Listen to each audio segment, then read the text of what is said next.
हे आजही माझं अत्यंत आवडतं शिल्प आहे. नकशकांत आई आहे.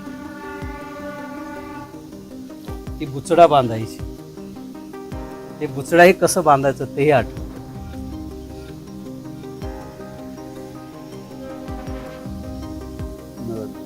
हे जे नाकातलं ते काय म्हणतात त्याच्या देवीचे व्रण होते. फर्स्ट इयरच्या स्टुडंटना हेड दिला होता. म्हणजे एक 10-12 स्टुडंट असे बसलेले, मध्ये एक मॉडेल बसलेली आहे. एक लेडीज होती, साळू नाव होतं तिचं. तर ती साळूबाई बसलेली आणि सगळे विद्यार्थी मातीमध्ये आर्मीचर घेऊन त्याच्यावर हेड करत होते. मग माझ्या लक्षात आलं की अरे असंही असते. म्हणजे व्यक्तिशिल्प म्हणजे व्यक्तीला समोर बसून ज्याला पोर्ट्रेट म्हणतो आपण, व्यक्ती पोर्ट्रेट म्हणजे मातीमध्ये पोर्ट्रेट आकार करणं, व्यक्तिशिल्प, तो व्यक्ती आकारात आणणं. मग मी ठरवलं की माझ्या आईचं मी करणार. मग दिवाळी सुट्टीत 6 महिन्याने घरी आलो. ऑक्टोबरमध्ये दिवाळी सुट्टी असते, महिनाभराची सुट्टी असते. मग आईला म्हटलं की मम्मी तू बस. आई नाही, मम्मी नाही म्हणायचो त्यावेळी. आई बस तू, अम्मा, आम्ही तेलुगू भाषिक ना, तर अम्मा बस ना.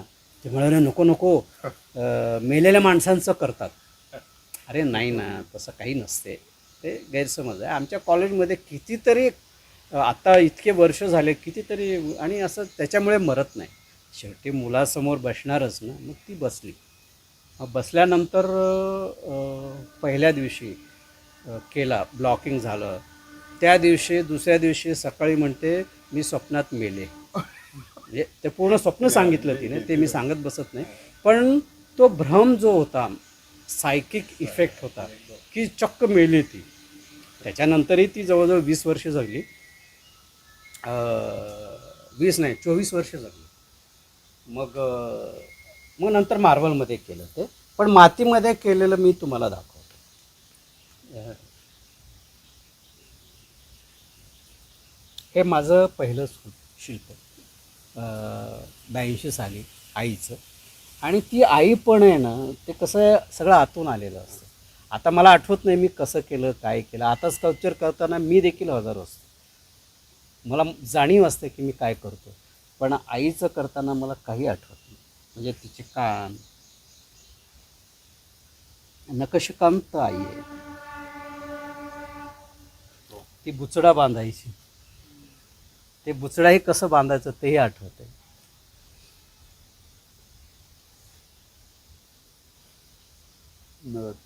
हे जे नाकातलं ते काय म्हणतात तिच्या देवीचे व्रण होते. ते देवीचे व्रण आहे. सगळं काय सांगणार. म्हणजे हे हे आजही माझं अत्यंत आवडतं शिल्प आहे. कितीतरी शिल्प झाले, कितीतरी अवॉर्ड झाले, कितीतरी सन्मान झाले, पण याची तोड कशालाच नाही. हे विचारतात ना लोक की तुमचं आवडतं स्कल्पचर कुठलं. तर ते म्हणजे तसं शिल्पकाराला काय, कुठल्याही कलावंताला त्याचं क्रिएशन, सगळेच क्रिएशन आवडत असतात, प्रेमात असतात. पण हे जे आहे आई असल्यामुळे आणि माझं पहिलं शिल्प असल्यामुळे त्याचं हेच वेगळं आहे.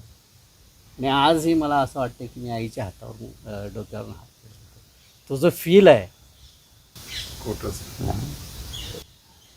हे ती फिजिकली अवेलेबल नाही आहे. पण शिल्पकार एक असा असतो जो फिजिकल फील आहे, म्हणजे स्पर्श देखील जाणं. म्हणजे त्या भाग्यवान आहे.